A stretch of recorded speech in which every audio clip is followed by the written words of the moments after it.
बिस्मिल्लाहिर्रहमानिर्रहीम। मुअज़्ज़िज़ दोस्तों, अस्सलाम वालेकुम। प्यारे दोस्तों, आमतौर पर फिल्मों में ऐसी कहानियों को दिखाया जाता है जो हकीकी दुनिया से कुछ ज्यादा मुताबिकत नहीं रखती, मगर अक्सर हकीकी दुनिया में ऐसे वाक़यात पेश आते हैं जो फिल्मी कहानियों से भी ज्यादा अजीब होते हैं और फिर उनसे मुतासिर होकर फिल्म बनाई जाती है। जैसे यकीन करना मुश्किल होगा, मगर ईरान से ताल्लुक रखने वाले एक शख्स मेहरान करीमी नसीरी ऐसे फर्द हैं जो 1988 से 2006 तक फ्रांस के चार्ल्स डिगाल एयरपोर्ट के टर्मिनल 1 में फंसे रहे, जो वहां एक सुरख प्लास्टिक बेंच पर बैठे रहते थे। हुआ कुछ यूं कि उनको इनकलाबे ईरान के दौरान मुल्क बदर कर दिया गया था। ऐसा उस वक्त हुआ जब 1988 को सफर के दौरान उनके सफरी कागजात गुम हो गए, क्योंकि ब्रीफ केस मुबैना तौर पर चोरी हो गया था। उस वक्त वो लंदन जाने वाली परवाज में सवार हो गए थे, मगर ब्रिटिश इमिग्रेशन अहकाम को पासपोर्ट ना देने पर उन्हें वापस फ्रांस भेज दिया गया और गिरफ्तार कर लिया गया, मगर फिर रिहा करके एयरपोर्ट में दाखिला कानूनी करार दे दिया गया। क्योंकि वो किसी मुल्क वापस नहीं जा सकते थे, तो उन्होंने एयरपोर्ट के टर्मिनल 1 में रहना शुरू कर दिया और 18 साल तक वहीं पर मुकीम रहे और जुलाई 2006 में बीमार होने पर वहां से बाहर निकले। एयरपोर्ट में इतने बरसों तक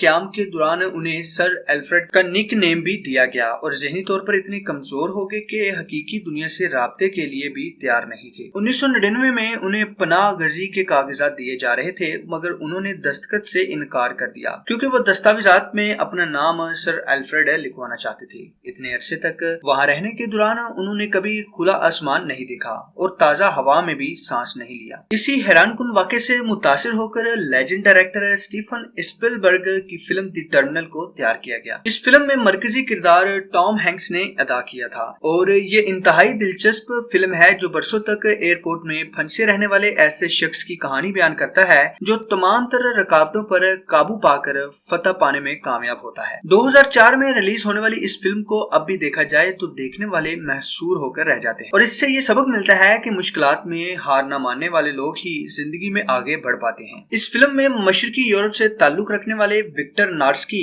यानी कि टॉम हैंक्स उस वक्त न्यूयॉर्क एयरपोर्ट में रहाइश पर मजबूर हो जाते हैं जब उसके आबाई वतन में एक बगावत शुरू हो जाती है और उसके मुल्क का अमेरिका के एयरपोर्ट से राब्ता टूट जाता है। उसका एयरपोर्ट और हवाई टिकट छीन लिया जाता है और कोई चारा न होने पर विक्टर न्यूयॉर्क के John F candy international airport के टर्मिनल में रहने पर मजबूर हो जाता है, जबकि उसके पास कोई सामान भी नहीं होता। वहां का RG custom director Frank Dixon Victor को एयरपोर्ट से निकालना चाहता है, मगर बदतरीज उसके ख्यालात बदल जाते हैं और ट्रांजिट लाउंज में विक्टर को आजाद शख्स की हैसियत मिल जाती है। मौका मिलने पर भी वो एयरपोर्ट से बाहर नहीं जाता और तमाम मामूलात वही पूरे करता है और उसके मुसलसल वहां रहने से लोगों से दोस्ती भी हो जाती है, जबकि वो इंग्लिश बोलने में भी बेहतर हो जाता है। उस दौरान वो रोजाना पासपोर्ट काउंटर पर जाकर फॉर्म भरता है, मगर उसे हर बार मुस्तरद कर दिया जाता था क्योंकि उसके पास पैसे नहीं होते थे और वो अपनी जरूरियात को पूरी करने के लिए छोटे छोटे काम करके खाने को खरीदता था। वहाँ उसे एक एयर होस्टेस से मोहब्बत हो जाती है जिसे वो मुतासिर करने की कोशिश करता है, जिससे वो पहले हकीकत छुपाता है मगर बाद में सच बता देता है कि वो अमेरिका अपने बाप की ख्वाहिश पूरी करने आया था, जो एक तस्वीर में एक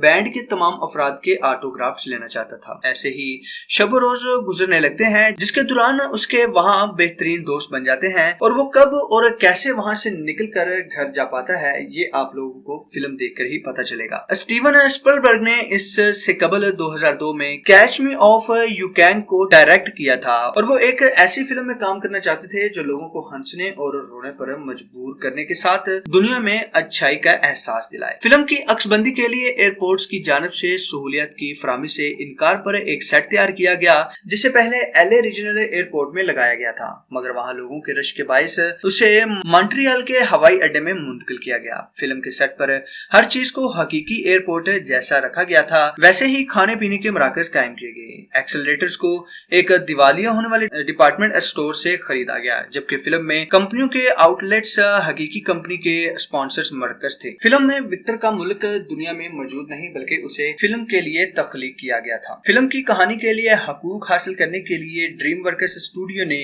मेहरान करीमी नसीरी को $3 लाख